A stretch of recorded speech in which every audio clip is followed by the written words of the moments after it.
Terima kasih Pak Presiden, juga terima kasih atas kesempatan diskusinya yang kesekian kali, sebuah kehormatan juga untuk saya.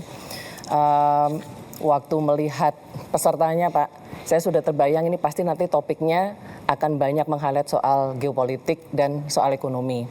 Tapi itu saya serahkan Pak, izin ke pakar-pakar yang hadir di sini. Justru saya ingin menyoroti pidato Bapak beberapa hari lalu Pak, waktu ulang tahun Danantara yang pertama.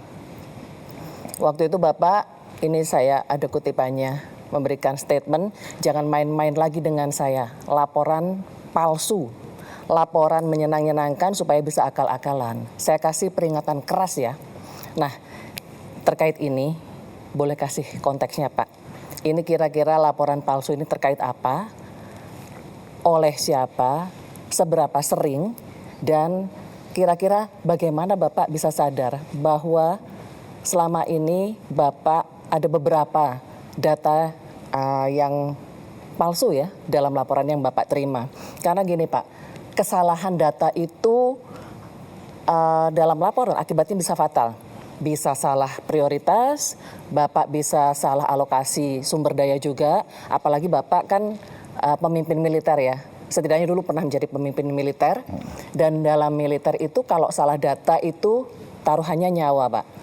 Nah pertanyaan saya, apakah Bapak siap, benar-benar siap Pak, untuk menerima laporan yang tidak menyenangkan? Itu yang pertama. Kemudian saya pengen tahu juga upaya-upaya apa yang Bapak lakukan untuk meng-cross-check kebenaran laporan-laporan yang Bapak terima.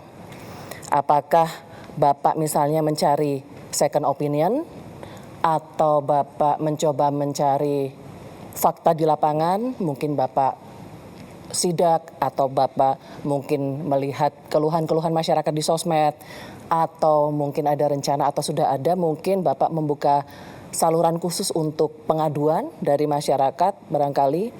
Dan apakah Bapak juga selama ini mencermati, tadi kan Bapak menyampaikan jam 3 memantau YouTube dan segala macam. Mungkin kritikan-kritikan dari pengamat Pak, atau dari pers seperti kami gitu ya. Dan yang ketiga saya ingin tahu, siapa teman diskusi Bapak? Karena gini Pak, apakah masih ada sosok-sosok non-birokrat ya Pak ya, yang selama ini menjadi teman diskusi Bapak, semacam West Wing lah katakan seperti itu. Apakah mungkin, saya nggak tahu apakah KSP masih menjalankan fungsi itu gitu ya, karena dalam pengambilan keputusan atau kebijakan biasanya untuk mematangkan itu perlu diskusi. Jadi saya ingin tahu siapa Pak yang memainkan peran devil's advocate selama ini untuk Bapak. Panjang ya Mas moderator ya? Pertanyaan tadi ya? 3 ya, tapi satu topik ya. Baik, jadi kita ini, apalagi saya selalu katakan, saya sudah lama jadi orang Indonesia. Jadi budaya ABS ini, asal Bapak senang, asal Ibu senang, laporan palsu ini sudah membudaya. Saya kira di semua institusi.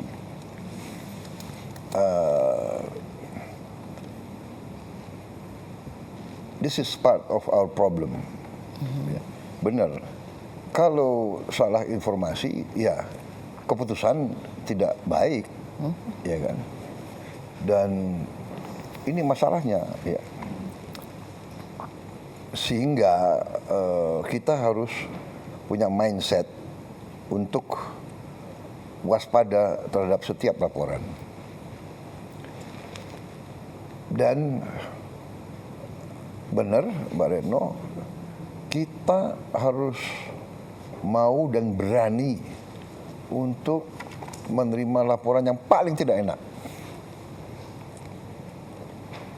Dan benar, saya suka monitor